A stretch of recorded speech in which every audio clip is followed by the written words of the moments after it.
Senhores e senhoras, boa tarde. Meus ministros, imprensa, povo brasileiro que me assiste. Sabia que não seria fácil.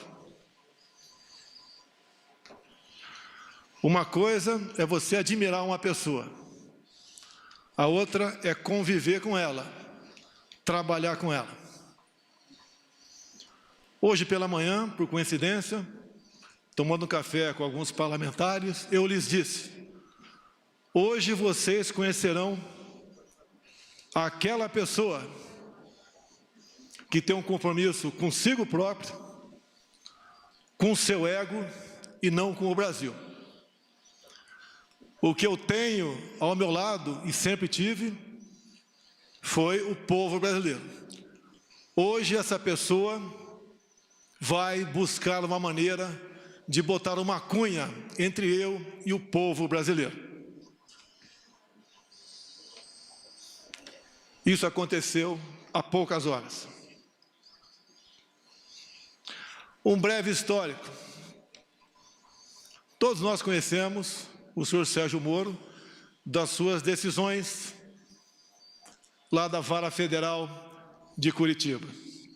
A Lava Jato já existia, mas ninguém nega o seu brilhante trabalho. Eu, pessoalmente, tive o primeiro contato com o senhor Sérgio Moro no dia 30 de março de 2017, no aeroporto de Brasília, onde ele estava parado numa lanchonete, e eu fui cumprimentar. Ele praticamente me ignorou. A imprensa toda noticiou isso, dando descrédito à minha pessoa. Confesso que fiquei triste, porque ele era um ídolo para mim. Eu era apenas um deputado, humilde deputado, como é, ou como são, a maioria do que estão no parlamento brasileiro. Não vou dizer que chorei, porque estaria mentindo, mas fiquei muito triste. Para minha surpresa, alguns dias depois, eu estava em Parnamirim e recebi um telefonema dele, onde, obviamente, a sua consciência tocou e ele conversou comigo sobre o episódio. Eu dei por encerrado o assunto. Me senti, de certa forma, reconfortado. O tempo passou, eu numa pré-campanha e ele com as suas sentenças em Curitiba. Com o passar do tempo, entrei em campanha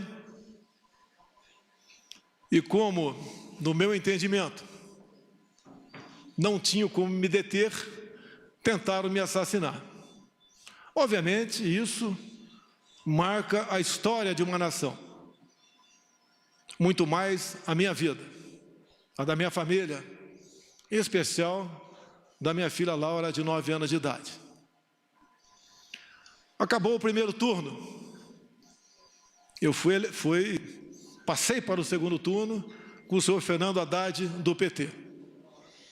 Nesse ínterim, eu baixado no Einstein, em São Paulo, recebi uma ligação de uma pessoa que queria fazer com que o senhor Sérgio Moro fosse me visitar. Eu fiquei feliz, mas declinei. Ele não esteve comigo durante a campanha. Eu não sei quem ele votou no primeiro turno e nem quero saber. O voto é sagrado e secreto. Mas eu exatamente evitei conversar com ele naquele momento, entre o primeiro e o segundo turno, porque com toda certeza essa visita se tornaria pública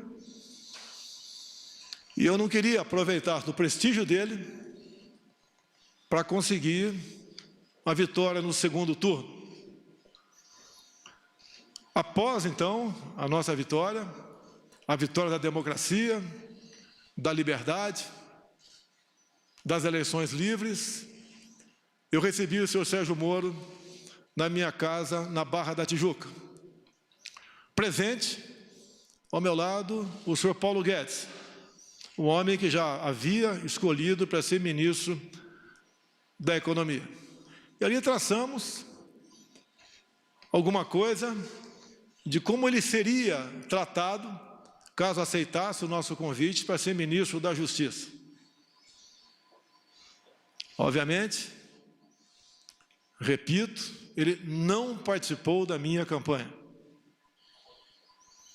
Acertamos, como fiz com todos os ministros, vai ter autonomia no seu ministério. Autonomia não é sinal de soberania. A todos os ministros, e a ele também, falei do meu poder de veto. Os cargos chaves teriam que passar pelas minhas mãos e eu daria o sinal verde ou não. Para todos os ministros foi feito dessa maneira. Mais de 90% desses cargos que passaram pelas minhas mãos, eu dei o sinal verde. Assim foi também com o senhor Valeixo. Até ontem, diretor-geral da nossa honrada e gloriosa Polícia Federal. A indicação foi do senhor Sérgio Moro, apesar de a lei de 2014 dizer que a indicação para esse cargo e a nomeação é exclusiva do senhor presidente da República. Abri mão disso, porque confiava no senhor Sérgio Moro. E ele levou a sua equipe, ou trouxe a sua equipe aqui para Brasília. Todos os cargos chaves são de Curitiba, inclusive a Polícia Rodoviária Federal. Lógico, me surpreendeu. Será que os melhores quadros da PF, todos estavam em Curitiba?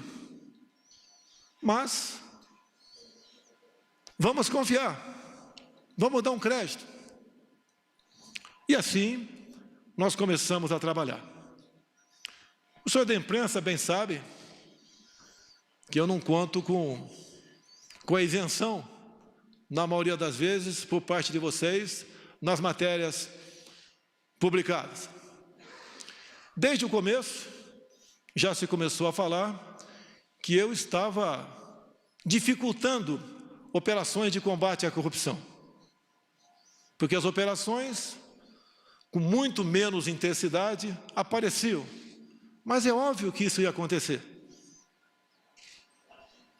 Se as nossas indicações para ministérios, bancos oficiais e estatais não passavam por indicações partidárias, está na cara que a fonte da corrupção não era tão abundante quanto antigamente.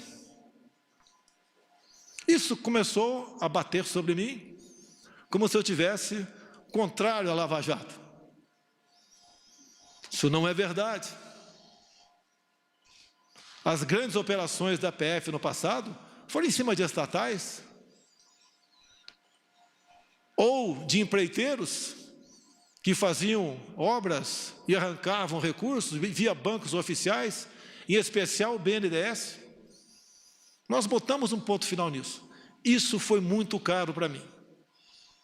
Poderosos se levantaram contra mim. E é uma realidade. É uma verdade.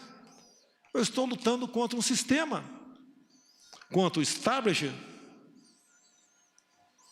Coisas que aconteciam no Brasil, praticamente não acontecem mais.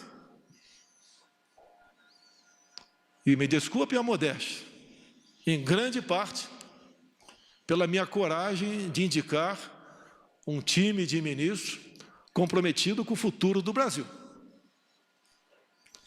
Continua não sendo fácil, mas pode ter certeza, hoje em dia, eu conto com muitos parlamentares dentro do Congresso Nacional que já comungam dessa tese, de vários partidos, exceto da extrema esquerda, porque o que eles querem, no final das contas, é roubar a nossa liberdade. No que depender de mim, não medirei esforço para que isso não aconteça. dizer ao prezado ex-ministro Sérgio Moro, como o senhor disse hoje na sua coletiva, por 3 vezes, o senhor disse que tinha uma biografia a zelar. Eu digo a Vossa Senhoria que eu tenho um Brasil a zelar. Não apenas fiz um juramento, quando sentei praça nos idos 1973, na Escola Preparatória de Cadetes do Exército em Campinas, em dar a vida pela minha pátria, se preciso fosse. Mais que a vida para a minha pátria, eu tenho dado. Eu tenho dado o desconforto da minha família, as acusações mais torpes possíveis, não só contra a minha família, bem como aqueles que estão ao meu lado. Falava-se em interferência minha na Polícia Federal. Ora as bolas, se eu posso trocar o ministro, por que não posso, de acordo com a lei, trocar o diretor da Polícia Federal? Eu não tenho que pedir autorização para ninguém para trocar o diretor ou qualquer um outro que esteja na pirâmide hierárquica do Poder Executivo. Será que é interferir na Polícia Federal? Quase que exigir, implorar Sérgio Moro que apure quem mandou matar Jair Bolsonaro? A PF de Sérgio Moro mais se preocupou com Marielle do que com seu chefe supremo. Cobrei muito deles aí. Não interferi. Eu acho que todas as pessoas de bem no Brasil querem saber. E entendo, me desculpe, senhor ex-ministro, entre o meu caso e da Marielle, o meu está muito menos difícil de solucionar. Afinal de contas, o autor foi preso em flagrante delito. Mais pessoas testemunharam, telefones foram apreendidos, 3 renomados advogados, em menos de 24 horas, estavam lá para defender o assassino. Isso é interferir na Polícia Federal?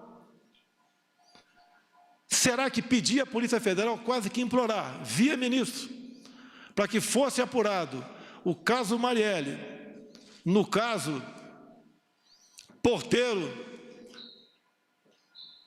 da minha casa 58, na Avenida Lúcio Costa, 3100? Quase que por acaso descobrimos, serão pedir para o meu filho ir na portaria e filmar a secretária eletrônica? Talvez até hoje ficasse a dúvida para todos que eu poderia estar envolvido nisso.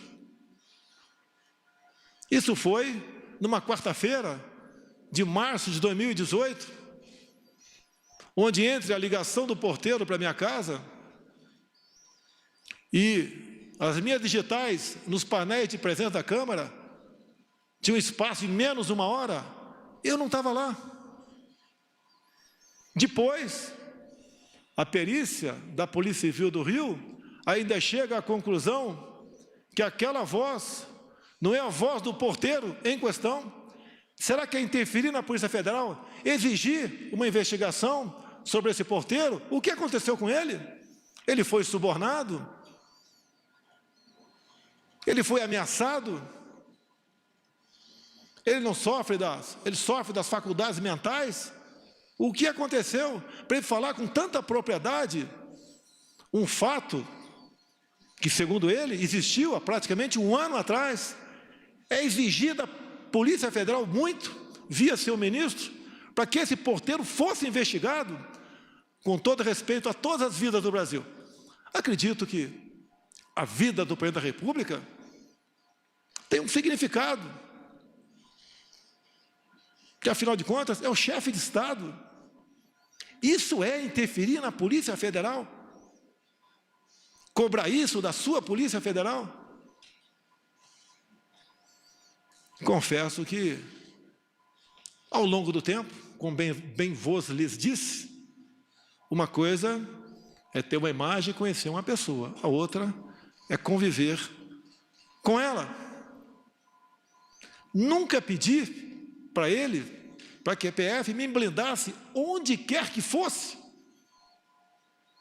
Quando se fala em corrupção,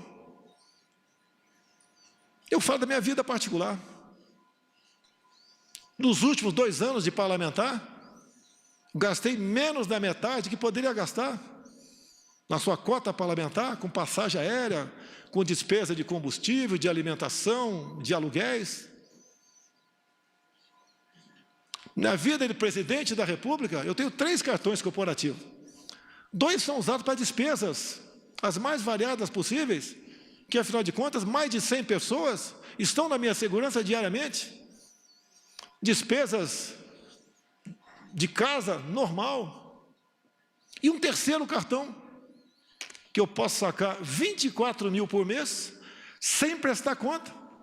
Eu posso sacar 24 mil reais e gastar onde bem entender, sem prestação de contas. Quanto eu usei dessa verba desde janeiro do ano passado? 0. Isso é obrigação. Desliguei o aquecedor da piscina olímpica do Alvorada. Modificamos o cardápio. Mas isso não tem nada a ver. É obrigação da minha parte. Mas só para lembrar que eu tenho preocupação com a coisa pública e busco dar exemplo.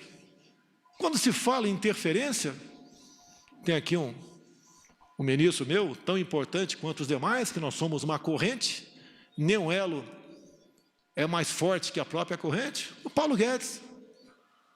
Quando eu vi que o Inmetro, que é um órgão parecido até, logicamente, cada um na sua função, com a Polícia Federal, com a PRF, com a Secretaria da Cultura, do Marcelo Arvantônio, entre tantas outras. Eu falei, Paulo Guedes, eu vou implodir o Inmetro, porque o que eu descobri lá, nós não podemos deixar o povo sofrer dessa maneira. Queriam trocar 1.600.000 tacógrafos de motoristas, de viaturas, cada tacógrafo custando R$ 1.900. Quem ia pagar a conta era o motorista de caminhão, o motorista de van, de ônibus. Queriam trocar todos os taxímetros do Brasil. Só no meu estado, Rio de Janeiro, 40 mil taxistas iam ter que comprar um novo taxímetro. Queriam um chip em cada bomba de combustível no Brasil, onde nós ficamos sabendo que não teria a sua devida eficácia. Não tem, essa conta não foi para o povo pagar. A obrigação do Inmetro é, obviamente, atestar a qualidade de muita coisa e, de preferência, obviamente, evitar onerar o nosso já sofrido povo brasileiro com a pesada carga de impostos que tem. Implodimos o Inmetro. E a Polícia Federal? Como publicado por vocês no dia de ontem, mas esqueçam a imprensa. Ontem, numa videoconferência, o senhor Valeixo se dirigiu a todos os seus 27 superintendentes e disse que desde janeiro vinha falando com o senhor Sérgio Moro que queria deixar a Polícia Federal. Os superintendentes são a prova disso. E eu, algumas vezes, falei com o Sérgio Moro sobre a Polícia Federal. Quando eu me elegi, havia uma ideia por parte de policiais, muitos trabalhavam comigo, em torno de 60 em rodízio, eu tinha direito a isso pela legislação, até o maior efetivo, por ser o candidato com maior chance, e mesmo assim, apesar de todo o trabalho da Polícia Federal, não conseguiu evitar a tentativa de homicídio, mas eu digo, foi a Polícia Federal, com seu trabalho técnico, preventivo, que também foi um elo na salvação da minha vida. Porque a cada ponto, a cada esquina que eu passava, eles tinham um plano da minha evacuação, caso sofresse alguma coisa. Então, a Polícia Federal, em primeiro lugar, eu devo a minha vida a esses homens, bem como alguns policiais militares de Brasília e do Rio que voluntariamente estavam lá em Juiz de Fora. E o que eu quero, o que nós queremos da Polícia Federal, que ela seja usada em sua plenitude, que as suas operações sejam, no mínimo, mantidas, no que depender de mim, potencializadas, que é com o trabalho dela que nós damos esperança, num primeiro momento, à população brasileira. O combate à corrupção, o combate ao crime organizado. E, como mesmo o senhor Valeixo disse que estava cansado, eu comecei a fazer gestões junto ao ministro para trocarmos o diretor-geral da Polícia Federal. Era a intenção dele, como ele declarou ontem, que desde janeiro queria sair. Nós cansamos, nós não somos máquinas. No dia de ontem, eu conversei com o senhor Sérgio Moro, só eu e ele, como na maioria das vezes nossas conversas, onde eu sempre abri o coração para ele. Eu já duvido se ele sempre abriu o coração para mim. Eu sempre disse aos meus ministros, a confiança tem que ter dupla mão. O ministro quer que eu confie nele, quer e tem razão, mas eu também quero que o ministro confie em mim. Sempre falei para ele, Moro, não tenho informações da Polícia Federal. Eu tenho que todo dia ter um relatório do que aconteceu, em especial nas últimas 24 horas, para poder bem decidir o futuro dessa nação. Eu nunca pedi para ele o andamento de qualquer processo,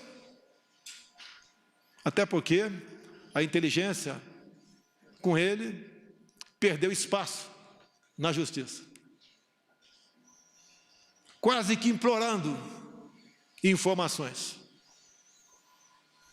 E assim, eu sempre cobrei informações dos demais órgãos de inteligência oficiais do governo, como a ABIN, que tem à frente um delegado da Polícia Federal, uma pessoa que eu conheci durante a minha campanha e tem um nome e é respeitado pelos seus companheiros. E conversando ontem com o Moro, entre muitas coisas, até que chegou na questão Valeixo, eu falei, está na hora de botar um ponto final nisso. Ele está cansado, está fazendo como pode o seu trabalho. Pessoalmente, não tenho nada contra ele. Conversei poucas vezes com ele durante 1 ano e 4 meses. Sim, poucas vezes, mas conversei com ele. E a maioria das vezes estava o Sérgio Moro do lado. Então, eu falei que amanhã, dia de hoje, o Diário Oficial da União publicaria a exoneração do senhor Valeixo. E, pelo que tudo indicava, a exoneração a pedido. Bem, ele relutou, o senhor Sérgio Moro, e falou, mas o nome tem que ser o meu. Falei, vamos conversar. Por que tem que ser o seu e não o meu? Ou então vamos pegar, já que não tem interferência política, técnica, humana, pegar os que têm condições e fazer um sorteio. Por que tem que ser o dele e não possivelmente o meu, ou um de consenso entre nós dois? E eu lembrei da lei de 2014, que a indicação é minha, é prerrogativa minha. E o dia que eu tiver que submeter a qualquer um subordinado meu, eu deixo de ser presidente da República. Jamais pecarei por omissão. Falei para ele, quero um delegado, que pode não ser o seu, pode não ser o meu, mas que eu sinta, além da competência óbvia, se bem que isso é uma coisa comum entre os delegados da Polícia Federal, que eu possa interagir com ele. Por que não? Eu interajo com os órgãos de inteligência das Forças Armadas, se preciso for, eu interajo com a ABIN, interajo com qualquer um do governo, sempre procuro o ministro, mas numa necessidade, eu falo diretamente com o primeiro escalão daquele ministro, como ontem, ou anteontem, eu tinha que decidir uma coisa, tinha que ver com a Marinha. Mas como era exclusivamente com a Marinha, eu resolvi naquele momento não falar com o ministro da Defesa. Falei diretamente com o da Marinha e foi resolvido de acordo com com o interesse dele. E depois participei do Ministério da Defesa. Isso não é quebra de hierarquia, é necessidade. Não posso abrir mão disso, assim como o Ministério da Defesa pode ligar diretamente com o comandante de batalhão, sem passar pelo comandante da brigada. Se preciso for, depois ele participa, para evitarmos que venhamos ferir o princípio da hierarquia. E mais, já que ele falou em algumas particularidades, mais de uma vez, o senhor Sérgio Moro disse para mim, você pode trocar o Valeixo sim, mas em novembro, depois que o senhor me indicar para o Supremo Tribunal Federal. Me desculpe, mas não é por aí. Reconheço as suas qualidades em chegando lá, se um dia chegar, pode fazer um bom trabalho, mas eu não troco. E outra coisa, é desmoralizante para um presidente ouvir isso,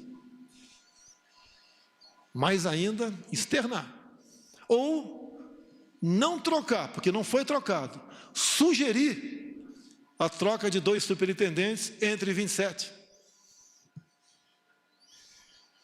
O do Rio, a questão do porteiro.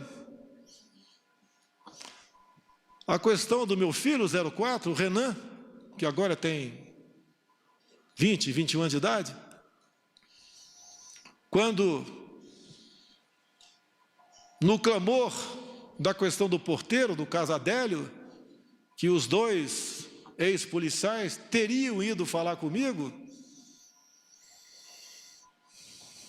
também apareceu que o meu filho 04 teria namorado a filha desse ex-sargento. Eu comecei a correr atrás. Primeiro eu chamei meu filho. Abre o jogo. Pai, eu saí com metade do condomínio, nem lembro quem é essa menina, se é que eu estive com ela. Hoje a vida é assim. A intenção de dizer que o meu filho namorava a filha do ex-sargento era que nós tínhamos um relacionamento familiar. Eu não me lembro dele. Pode ser até que tenha tirado foto com ele. Durante pré-campanha e campanha era comum eu tirar em média 500 fotografias por dia, porque essa era a minha imprensa. E daí eu fiz um pedido para a Polícia Federal, quase com por favor, chegue em Mossoró e interrogue o ex-sargento. Foram lá, a PF fez o seu trabalho, interrogou e está comigo a cópia do interrogatório, onde ele diz simplesmente o seguinte: a minha filha nunca namorou a filha do presidente Jair Bolsonaro, que a minha filha sempre morou nos Estados Unidos. Mas eu é que tenho que correr atrás disso? Ou é um ministro, ou é uma Polícia Federal que tem que se interessar? Não é para me blindar, porque eu não estou em curso em nenhum crime. A mídia, outras instituições já me botaram de cabeça para baixo, chacoalharam tudo. Levantaram até que com 5 anos de idade, revista Época, eu chamava uma mulher de gorda em Eldorado Paulista. Descobriram, eu nem sabia, que a avó da minha esposa já foi presa por 3 anos por tráfico de drogas. Confesso que não sabia. E se eu soubesse, teria casado com a senhora Michele assim mesmo.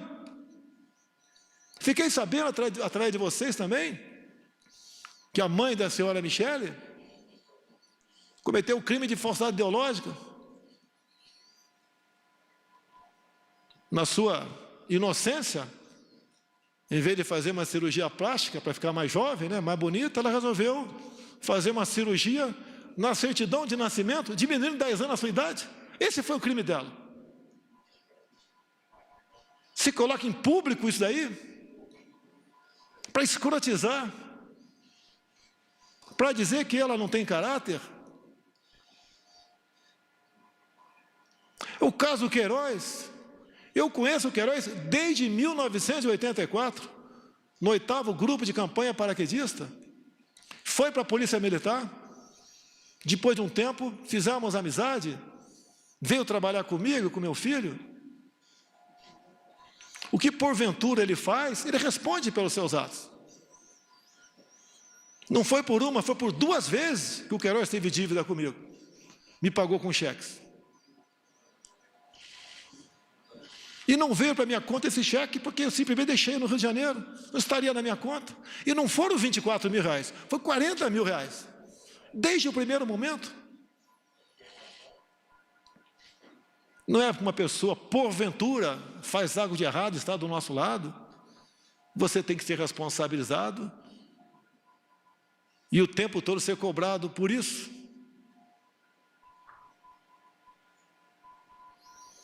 Nunca pedi para blindar ninguém da minha família. Jamais faria isso.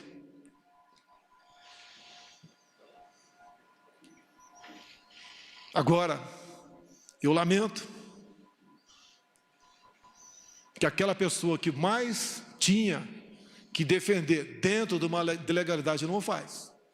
Teve um clima sem pesado com o senhor ministro, na última reunião de ministros, onde eu cobrei dele, na frente de todos os ministros, que ele tomasse uma posição sobre a prisão e algemas usada contra mulheres na praia,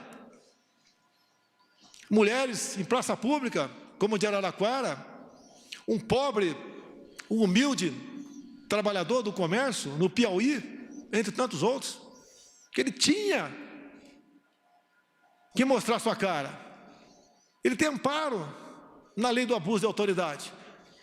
Essa lei, que por ser lei, não tem que ser questionada, discutida, tem que ser cumprida. Quem é contra ela, que apresente uma ADIM junto ao órgão competente para que ele ajuize junto ao Supremo Tribunal Federal. A resposta dele foi um silêncio. Boas matérias, ele aparece, mas se omite. A minha vida, as minhas ações, muitas vezes, elas são de um arrebento, de explosão. Eu não posso admitir cercear o direito de ir e vir quem quer que seja. E a lei que fala sobre isso, no caso de pandemias, é alguém comprovadamente infectado. A decisão dessas medidas coercitivas cabem aos respectivos governadores e prefeitos. Assim decidiu o Supremo Tribunal Federal. E uma vez decidido, não cabe a mim questionar mais. Prefeitos, alguns governadores, em cima disso, estão cometendo tremendos absurdos. E o governo federal tem que se posicionar. Tem que peticionar o Supremo Tribunal Federal, entrar com ações. E quem tem que fazer isso? O presidente? Ou o ministro da pasta responsável? Isso incomoda ele. É um ministro, lamentavelmente, desarmamentista. Dificuldades enormes com decretos para facilitar para os CACs ou para aqueles que têm uma arma, a compra de armamento, de munição.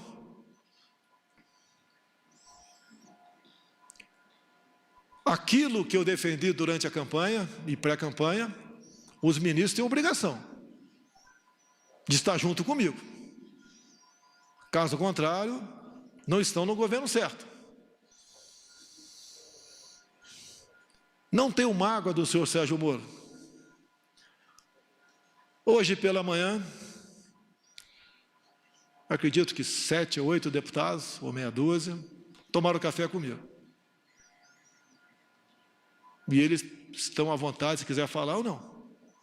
Eu lhes disse, hoje vocês vão conhecer quem realmente não me quer na cadeira presidencial. Esse alguém não está no Poder Judiciário, nem está no Parlamento Brasileiro. Não lhes disse o nome. Falei, vocês vão conhecê-lo às 11 da manhã. repetindo a vocês, veio com a cunha. Se ele quer ter independência, como eu tenho, autoridade, ou se quisesse, poderia vir candidato em 2018.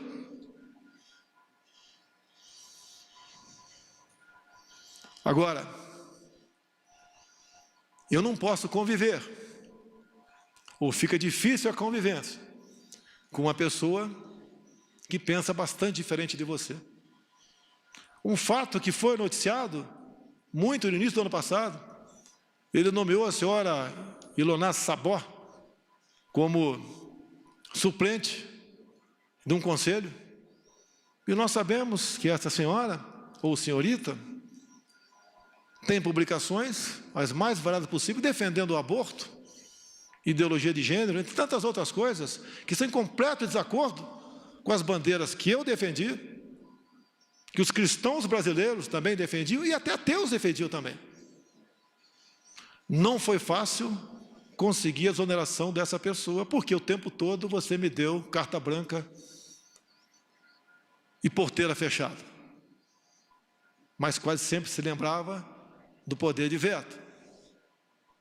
Torci muito para dar certo. Muito. Mas, infelizmente,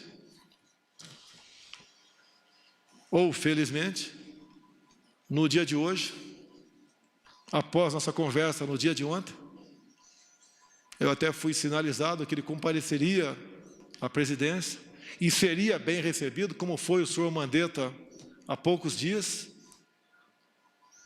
para comunicar seu afastamento, ou para tentar a última cartada. Tem mais esses nomes aqui, para o DG. O senhor concorda com algum desses ou não? E daí tomar uma providência. Eu sempre fui do diálogo. Vocês não vão encontrar nenhum ministro meu que vai dizer que eu impus qualquer coisa para ele. Ele resolveu marcar uma coletiva e fez acusações infundadas, que eu lamento. Para muitos, vai deslustrar a sua tão defendida biografia. Nós que estamos na linha de frente, nós ministros, tem algo mais importante que a nossa biografia. É o bem-estar do seu povo, é o futuro dessa nação. Vamos levar, no sentido figurado, muito tiro na cara, mas vamos cumprir a missão. Aqui tem ministros que apanham todo dia, como Abraham Van Trauben, por exemplo. Outros apanham também, mas esse é um exemplo. Luta contra uma doutrinação de décadas, onde vem demonstrando que a educação do Brasil nunca teve tão mal. Não só as provas do PISA, bem demonstram que estamos em várias matérias em último na América do Sul, em último no mundo. Isso tem que ser mudado. Ele tenta e vem demonstrando com muito trabalho que não vale, senhores pais, senhoras mães, que seu filho tem um pedaço de papel escrito diploma. Ele tem que exercer aquele ofício. O diploma, hoje em dia, passou a ser apenas uma figura decorativa para alunos. Ele tem que ser um bom profissional e não um bom militante.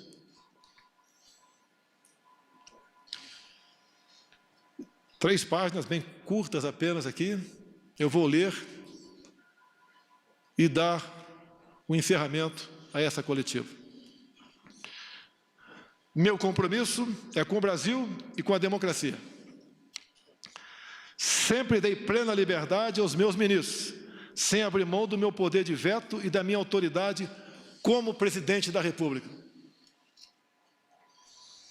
Sempre mantive diálogos republicanos com todos os meus ministros.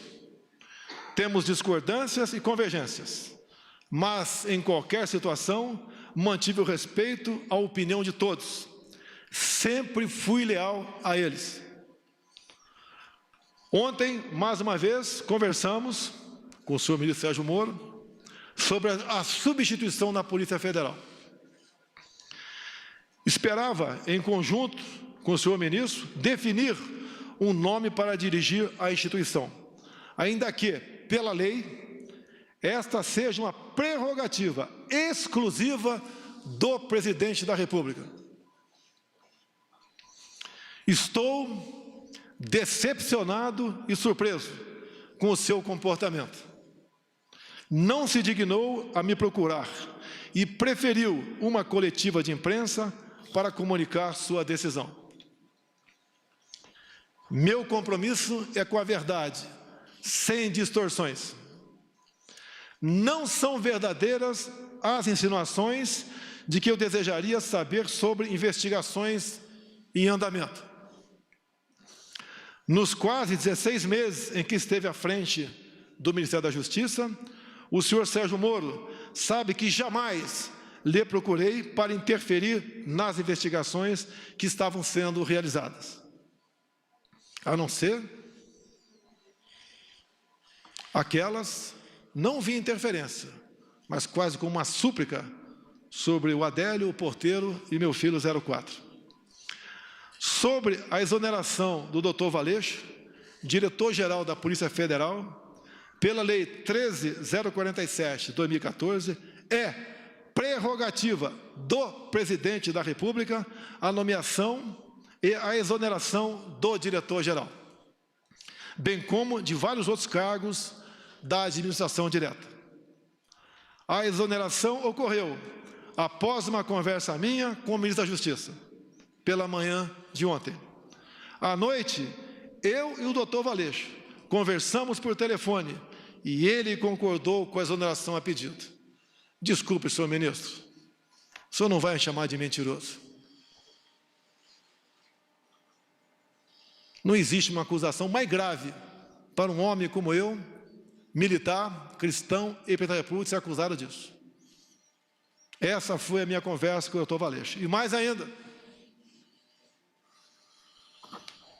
não só a imprensa publicou, no dia de ontem e de hoje, bem como, entre aspas, o doutor Valeixo, em contato com a Superintendência do Brasil, comunicando que estava cansado, que desde janeiro queria sair. Então não foi uma demissão que causasse surpresa a quem quer que fosse. A PF é uma instituição de Estado. Ela deve se conduzir de acordo com a Constituição Federal e as leis do país.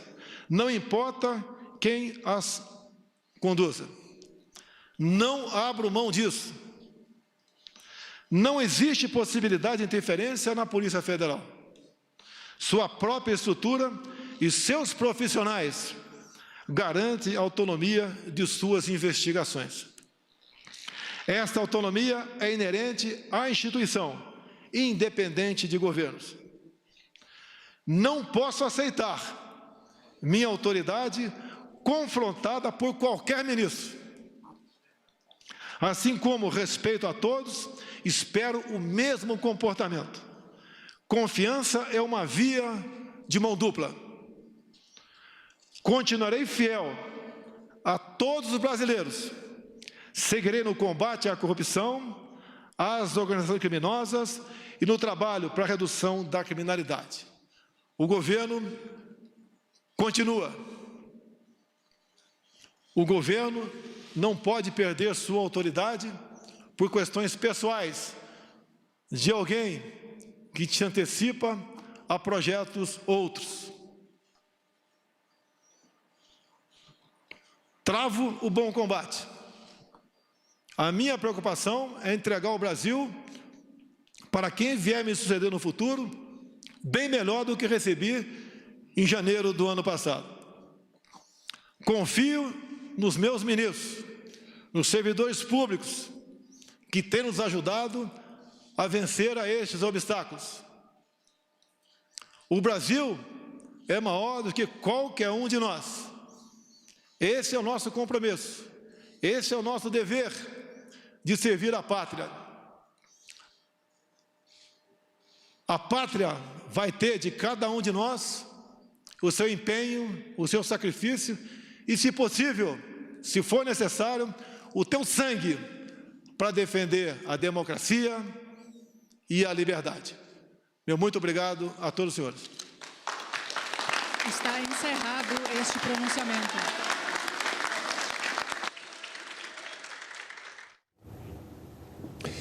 Você acompanhou com a gente, ao vivo, direto do Palácio do Planalto, o pronunciamento do presidente da República, Jair Bolsonaro. Continue agora com a programação da TV Brasil e siga bem informado também pelas nossas redes sociais.